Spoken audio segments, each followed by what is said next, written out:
ನಮಸ್ಕಾರ ಬಂಧುಗಳೇ. ನಮಸ್ಕಾರ ಬಂಧುಗಳೇ. ಮಾಮಾಸ್ ಕೈರಿಸಿಗೆ ಸ್ವಾಗತ ಸುಸ್ವಾಗತ. ಈ ದಿವಸ ಪುಟ ಬ್ರೇಕ್ಫಾಸ್ಟ್ ರೆಸಿಪಿ. ಹೌದು, ತಟ್ ಅಂತ ಆಗಬೇಕು. ಸಂಜೆ ಮಕ್ಕಳು ಬಂದರೆ ಅಥವಾ ಯಜಮಾನರು ಬಂದರೆ ಸುಸ್ತಾಗಿ ಬಂದಿರ್ತಾರೆ, ಏನಾದ್ರು ತಿನ್ನಬೇಕು ಅನ್ಸುತ್ತೆ. ಒಂದು ಕೊತ್ತಂಬರಿ ಸೊಪ್ಪು ಚಿತ್ರಾನ್ನ ಅಂತ, ಕೊತ್ತಂಬರಿ ಸೊಪ್ಪು ಬಾತ್, ರೈಸ್ ಬಾತ್. ಸೊ ಇದನ್ನ ಬ್ರೇಕ್ಫಾಸ್ಟ್ ರೆಸಿಪಿ ಅನ್ನೋದಕ್ಕಿಂತ ಇನ್ಸ್ಟಂಟ್ ರೈಸ್ ಅಂದ್ರೆ ಇದನ್ನು ಚೆನ್ನಾಗಿರುತ್ತೆ. ಅದು ಫೈನ್. ಎನಿ ಟೈಮ್ ಮನೇಲಿ ಅನ್ನ ಅಂತೂ ಯಾವಾಗ್ಲೂ ಇರುತ್ತೆ. ಇರುತ್ತೆ. ಕೊತ್ತಂಬರಿ ಸೊಪ್ಪು ನಾವು ಉಪಯೋಗಿಸ್ತಾ ಇರುವಂತ ಸಾಮಗ್ರಿಗಳೆಲ್ಲ ಈಗ ಏನ್ ಗೊತ್ತಾ, ಎಲ್ಲರೂ ಒಂದು ಫ್ರಿಡ್ಜ್ ಇದ್ದೇ ಇರುತ್ತೆ. ಕೊತ್ತಂಬರಿ ಸೊಪ್ಪು ಸ್ಟಾಕ್ ಮಾಡೇ ಮಾಡ್ತಾರೆ. ಹೌದು, ಈಗ ಸ್ಟಾರ್ಟ್ ಮಾಡೋಣ ಪಟ್ಟ ಅಂತ. ಸೊ ಓಕೆ, ಕೊತ್ತಂಬರಿ ರೈಸ್ಗೆ ಬೇಕಾಗಿರುವಂತ ಸಾಮಗ್ರಿಗಳು: ಕೊತ್ತಂಬರಿ ಸೊಪ್ಪು, ಹಸಿರು ಮೆಣಸಿನಕಾಯಿ, ಕಡಲೆಬೇಳೆ, ಉದ್ದಿನಬೇಳೆ, ಕಡಲೆ ಬೀಜ, ಸಾಸಿವೆ, ಜೀರಿಗೆ, ನಿಂಬೆ ರಸ, ಅನ್ನ, ಎಣ್ಣೆ, ತುಪ್ಪ ಹಾಗೂ ಉಪ್ಪು. ಕೊತ್ತಂಬರಿ ಸೊಪ್ಪನ್ನ ಕರಿಬೇಕು ಎಣ್ಣೆನಲ್ಲಿ, ಅದೇ ಪ್ರೋಸೆಸ್. ಸ್ಟವ್ ಹಚ್ಚಿದ್ದೀನಿ, ಎಣ್ಣೆ ಹಾಕಮ್ಮ. ಕರಿಯೋಕೆ ಬೇಕಾದಷ್ಟು ಎಣ್ಣೆ ಸಾಲಲ್ಲ, ಫುಲ್ ಹಾಕ್ಬಿಡಮ್ಮ. ಇದು ಫುಲ್ ಡ್ರೈ ಆಗುತ್ತೆ, ಕೈಯಲ್ಲಿ ನಾವು ಪುಡಿ ಮಾಡೋ ಅಷ್ಟು. ಅಂದ್ರೆ ಆ ಕೊತ್ತಂಬರಿ ಸೊಪ್ಪಲ್ಲಿರುವಂತಹ ನೀರಿನ ಅಂಶ ಹೋಗಬೇಕು. ಫ್ಲೇವರ್ ಇದ್ದೇ ಇರುತ್ತೆ. ಫ್ಲೇವರ್ ಎಲ್ಲಿಗೂ ಹೋಗಲ್ಲ, ಚೆನ್ನಾಗಿ ಬರುತ್ತೆ. ಸೆಕೆಂಡ್ ಬಾಯ್ಲ್ ಮಾಡ್ಕೊಳ್ಳೋಣ. ಇದನ್ನ ಈ ಪ್ಲೇಟ್ಗೆ ಎತ್ಕೊಳ್ಳೋಣ. ನೋಡಿ, ಕೊತ್ತಂಬರಿ ಸೊಪ್ಪು ಹಸಿ ಇದ್ದಾಗ ಒಂದು ವಾಸನೆ ಬರ್ತಾ ಇದ್ರೆ, ಸುವಾಸನೆ ಅದ್ರದ್ದು ಘಮ ಬರ್ತಿದ್ರೆ, ಹೌದು, ಕರೆದ ಮೇಲಿನ ಘಮನೇ ಬೇರೆ. ಹೌದು, ಅದು ಹಸಿ ಇದ್ದಾಗ ಕೆಲವ್ರಿಗೆ ತಿನ್ನಕ್ಕೆ ಇಷ್ಟ ಆಗಲ್ಲ. ಎಣ್ಣೆ ತುಂಬ ಇಟ್ಕೋಬಾರ್ದು. ಹಸಿರು ಮೆಣಸು ಇದು ಕೊತ್ತಂಬರಿ ಸೊಪ್ಪು ನೀರಿನ ಅಂಶ ಇರೋದ್ರಿಂದ ಎಣ್ಣೆ ತುಂಬ ಇಟ್ಕೊಂಡು ನೀವು ಕೊತ್ತಂಬರಿ ಸೊಪ್ಪನ್ನು ಜಾಸ್ತಿ ಹಾಕ್ಬಿಟ್ರೆ ಪೂರ್ತಿ ಬಾಂಡಿ ಮೇಲೆಲ್ಲ ಚೆಲ್ಲಿ ಉಕ್ಕೋಗುತ್ತೆ ಎಣ್ಣೆ. ಅದು ನಾವು ಈಗ ಕರೆದಿಟ್ಟಿರ್ತೀವಲ್ಲ, ಈಗ ಮುಟ್ಟು ನೋಡಿದ್ರೆ ನೋಡು ಪುಡಿ ಆಗ್ಬಿಡುತ್ತೆ. ಬಾಂಡಿ ಕೊಡ್ಬಿಟ್ಟ, ಅನ್ನೇ ರೆಡಿ ಇದೆ. ಹೌದು, ಸ್ಟವ್ ಹಚ್ಚೋಣ. ಖಂಡಿತ. Okay, done. ಎಣ್ಣೆ ಹಾಕ್ಬಿಟ್ಟ. ಈಗ ಒಂದು ಬೌಲು ನಾವು ಅನ್ನ ಮಾಡ್ಕೊಂಡಿದ್ದೀವಿ. ಒಂದು ಬೌಲ್ಗೆ ಎಷ್ಟು ಬೇಕೋ ಅಷ್ಟೇ ಎಣ್ಣೆ. ಒಂದು 3 ರಿಂದ 4 ಸ್ಪೂನ್ ಸಾಕು. 3 ಸ್ಪೂನ್ ಸಾಕು. ಯಾಕಂದ್ರೆ ಎಲ್ಲರೂ ಹೆಲ್ತ್ ಕಾನ್ಷಿಯನ್ಸು. ಹೌದು. ಹಾಗೆ ಅಂದ್ಬಿಟ್ಟು ಈ ರೈಸ್ಗಳು ಮಾಡುವಾಗ ಸ್ವಲ್ಪ ಎಣ್ಣೆ ಬೇಕು. ಎಣ್ಣೆ ಕಡಿಮೆ, ಹೆಲ್ತ್ ಕಾನ್ಶಿಯಸ್ ಅಂತ ಎಣ್ಣೆ ಕಡಿಮೆ ಹಾಕಿದ್ರು ಆಗಲ್ಲ. ಅದು ಒಂಥರ ಒಣ ಅಂತ ಅನ್ಸುತ್ತೆ. ಹೌದೌದೌದು. ಈ ಬರಕ್ಲು ಕೆಲವರು ಹೇಳ್ತಾರೆ ಎಣ್ಣೆ ಹಾಕಿರಲ್ಲ ಉಪ್ಪಿಟ್ಟಿಗೆ. ಆಯ್ತಾ, ಅದಕ್ಕೆ ಏನೇನು ಪರಿಕರಗಳು ಸರಿಯಾಗಿ ಬೇಕೋ ಅದನ್ನ ಹಾಕಿರಲ್ಲ. ಬರಕ್ಲು ಉಪ್ಪಿಟ್ಟು ಅಂತಾರೆ. ಉಪ್ಪಿಟ್ಟು ಮಾಡಿದ್ರೆ ಬರಕಲ್ ಚಿತ್ರಾನ್ನ ಅದು ಮಾಡಿದ್ರೆ ಏನು, ತಿಂದ್ರೆ ಏನು, ಏನಕ್ಕೆ ತಿನ್ಬೇಕದ್ನ ಮಾಡಿದ್ರೆ ಅಚ್ಚುಕಟ್ಟಾಗಿ ತಿನ್ಕೊಂಡು ಚೆನ್ನಾಗಿ ಮಾಡ್ಕೊಂಡು ತಿನ್ನಿ.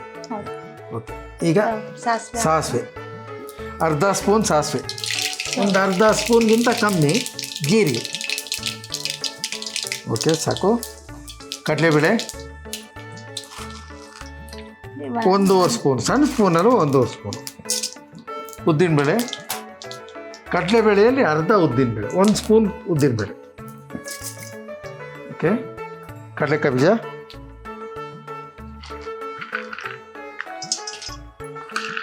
ಒಂದು 4 ಸ್ಪೂನ್ ಕಡಲೆಬೀಜ. ಚಿಕ್ಕ ಸ್ಪೂನ್ ಆಗಿರೋದ್ರಿಂದ ಆ ಸ್ಪೂನ್ ಒಳಗೆ ಇಡಿಸೋದೇ ಇಲ್ವಲ್ಲ, ಸಾಕು. ಒಂಚೂರು ಅರಿಶಿನ,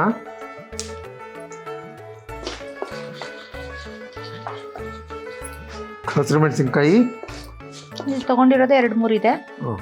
ಅಷ್ಟು ಬೇಕು. ತೆಂಗಿನಕಾಯಿ ತುರಿ ಹಾಕಮ್ಮ. ಈರುಳ್ಳಿ ಆಪ್ಷನಲ್. ಇದು ಈರುಳ್ಳಿ ಬೆಳ್ಳುಳ್ಳಿ ಆಪ್ಷನಲ್. ಎಲ್ಲಾ ಚಿತ್ರಾನ್ನಕ್ಕೂ ಈರುಳ್ಳಿ ಹಾಕ್ಬೇಕು ಅಂತ ಏನು ಇಲ್ಲ. ಬಟ್ ಎಲ್ಲದಕ್ಕೂ ನಾವು ಈರುಳ್ಳಿ, ಕೆಲವೊಂದು ಅಡಿಗೆಗಳಲ್ಲಿ ಈರುಳ್ಳಿ ಬೆಳ್ಳುಳ್ಳಿ ಹಾಕೊಂಡ್ಬಿಟ್ರೆ ನಾವು ಮಾಡ್ತಿರೋ ಅಡಿಗೆ ಪ್ರಾಧಾನ್ಯತೆ, ಅದರ ಒಂದು ಘಮ ಹೊಟ್ಟೋಗ್ಬಿಡತ್ತೆ. ಅದಕ್ಕೆ ನಾವು ಪ್ರಾಮಿನೆನ್ಸ್ ಕೊಡ್ಬೇಕು. ಹೌದು. ಕಾಯಿ ತುರಿ ಬೇಕಿದ್ದಕ್ಕೆ ಒಂಚೂರು ಹಾಕ್ಬಿಡ್ಲಾ? ಒಂದು ಅರ್ಧ ಬಟ್ಲಿದೆ, ಇನ್ನೊಂಚೂರು ಸಾಕು. ಅನ್ನ ಕಮ್ಮಿ ಇದೆಯಲ್ಲ, ನಾ ಹೇಳಿದ್ನಲ್ಲ ಆಗ್ಲಿ, ಎಷ್ಟು ಬೇಕೋ ಅಷ್ಟು. ಹೌದು. ಈಗ ಅನ್ನ ಹಾಕ್ಬಿಡ್ಬಿಟ್ಟ. ಒಂದು ಬೌಲ್ ಅನ್ನ. ಒಂದು ಬೌಲ್ ಅಂದರೆ ಒಂದು ಅರ್ಧ ಲೋಟಕ್ಕಿಂತ ಜಾಸ್ತಿ ಅನ್ನ.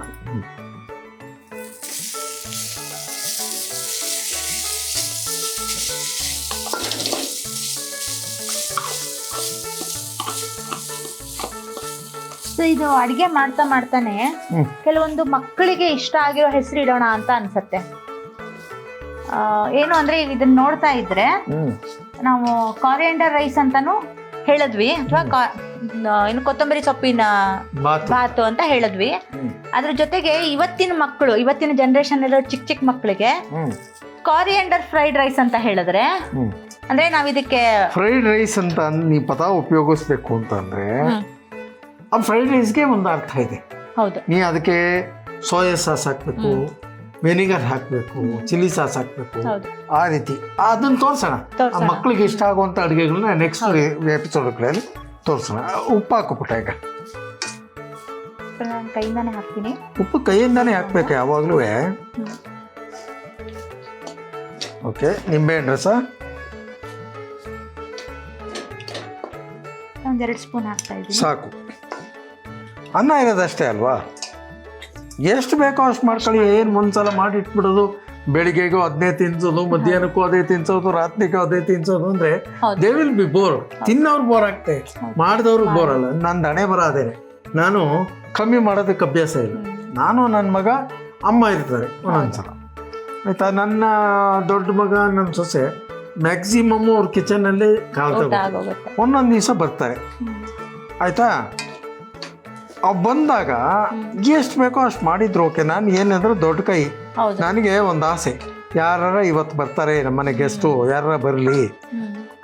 ಅದು ನನಗೆ ಅದು ಅಭ್ಯಾಸ ಆಗ್ಬಿಟ್ಟಿದೆ ಮೊದಲಿಂದ. ನಾನು ಕಮ್ಮಿ ಮಾಡೇ ಅಭ್ಯಾಸ ಇಲ್ಲ. ನಮ್ಮಲ್ಲಿ ರಾತ್ರಿ ಯಾರು ಬಂದರೂ ಇಬ್ರಿಗೆ ಊಟ ಇದ್ದೇ ಇರುತ್ತೆ. ಹಿಂದಿನಿಂದ ಅದು ಬಂದಿದೆ, ಏನು ಮಾಡೋಕ್ಕಾಗಲ್ಲ. ಓಕೆ, ಈಗ ಉಪ್ಪು ಹಾಕಾಯ್ತು, ನಿಂಬೆಹಣ್ಣು ರಸನೂ ಹಾಕಾಯ್ತು. ಮೇಯ್ನ್ ಪ್ರಧಾನ ಐಟಮು ಕೊತ್ತಂಬರಿ ಸೊಪ್ಪು. ಅದೇನು ಪುಡಿ ಮಾಡಬೇಡ, ಹೆಂಗಿದೆಯಾ ಹಂಗೆ ಹಾಕ್ಬಿಡ್ಬಿಟ್ಟು. ಸೊ ಇಲ್ಲಿ ನಾವು ಒಂದು ಬೌಲ್ನಷ್ಟು ತಗೊಂಡು ಕರ್ಕೊಂಡಿದ್ವಿ, ಅದನ್ನೆಲ್ಲಾನು ಕರೆದಾಗ ನ್ಯಾಚುರಲ್ ಆಗಿ ಕಮ್ಮಿ ಆಗೇ ಆಗುತ್ತೆ. ಹೌದು. ಇಲ್ಲಿ ಪ್ರಧಾನನೇ ಕೊತ್ತಂಬರಿ ಸೊಪ್ಪು. ಹೌದು.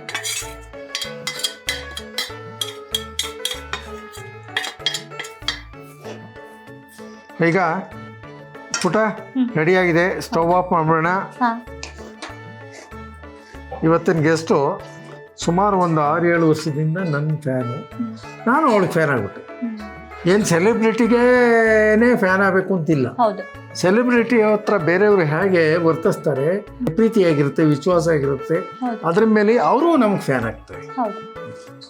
ಈಗ ಮಿಕ್ಸ್ ಆಗಿದೆ.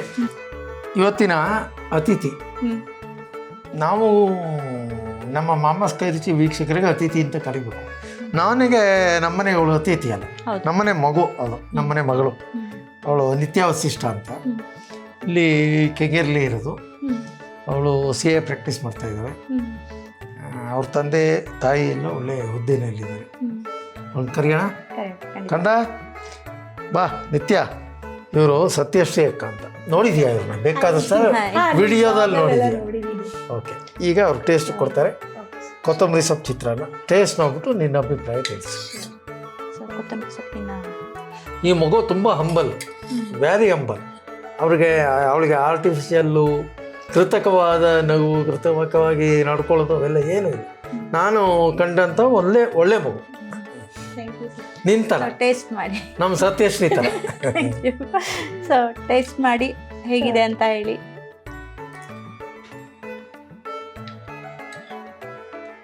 ತುಂಬಾ ಚೆನ್ನಾಗಿದೆ ಸರ್. ಫಸ್ಟ್ ರೌಂಡಲ್ಲಿ ಏನು ಗೊತ್ತಾಗಲ್ಲ. ಇಲ್ಲ, ನಿಜವಾಗ್ಲೂ ಗೊತ್ತಾಗ್ತಿದೆ, ಬಟ್ ತುಂಬಾ ಚೆನ್ನಾಗಿದೆ. ಥ್ಯಾಂಕ್ ಯು ಮಾ. ತುಂಬಾ ಚೆನ್ನಾಗಿದೆ ಸರ್. ನೀವು ಏನು ಮಾಡಿದ್ರು ಚೆನ್ನಾಗಿರುತ್ತೆ. ಥ್ಯಾಂಕ್ ಯು ಮಾ. ಥ್ಯಾಂಕ್ ಯು ಮಾ. ಖಾರ ಎಲ್ಲ ಕರೆಕ್ಟ್ ಆಗಿದೆ, ಏನು ಇಲ್ಲ ಹೇಳಕ್ಕೆ. No adjust. ಇದು ಖಾಲಿ ಮಾಡ್ಬೇಕು ನೀವು. Sure sir. ಬಂಧುಗಳೇ, ಈ ದಿವಸದ ನಮ್ಮ ಮಾಮಾಸ್ ಕೈ ರುಚಿಯ ಕೊತ್ತಂಬರಿ ಸೊಪ್ಪಿನ ಅಡುಗೆ ಚಿತ್ರಾನ್ನ ನಿಮ್ಗೆ ಇಷ್ಟ ಆಗಿದೆ ಅಂತ ಅನ್ಕೋತೀನಿ. ಹಾಗಾಗಿ ದಯಮಾಡಿ ಈ ಅಡುಗೆ ಇಷ್ಟ ಆಗಿದ್ದರೆ ಲೈಕ್ ಮಾಡಿ, ನಮ್ಮ ಈ ವಿಡಿಯೋನ ನಿಮ್ಮ ಫ್ರೆಂಡ್ಸ್ಗೆ, ಫ್ಯಾಮಿಲಿ ಮೆಂಬರ್ಸ್ಗೆ, ರಿಲೇಟಿವ್ಸ್ಗೆ ಶೇರ್ ಮಾಡಿ. ಹಾಗೆ ನಮ್ಮ ಮಾಮಾಸ್ ಕೈ ರುಚಿಯ ಚಾನಲ್ನ ಸಬ್ಸ್ಕ್ರೈಬ್ ಮಾಡಿ, ಬೆಲ್ ಐಕಾನ್ನ ಪ್ರೆಸ್ ಮಾಡೋದನ್ನು ಮರಿಬೇಡಿ. ಎಲ್ಲ ನೋಟಿಫಿಕೇಷನ್ಗಳು ನಿಮ್ಮನ್ನು ತಲುಪತ್ತೆ. ನಮ್ಮ ಹೊಸ ಅಡುಗೆಗಳು ನಿಮ್ಮನ್ನು ತಲುಪಕ್ಕೆ ಒಂದು ಅವಕಾಶ ಮಾಡಿಕೊಡಿ ಅಂತ ಕೇಳ್ತಾ ಮುಂದಿನ ವಿಡಿಯೋನಲ್ಲಿ ಮತ್ತೆ ಭೇಟಿ ಆಗೋಣ. ಅಲ್ಲಿವರೆಗೂ ನಮಸ್ಕಾರಗಳು. ನಮಸ್ಕಾರ ಬಂಧುಗಳೇ.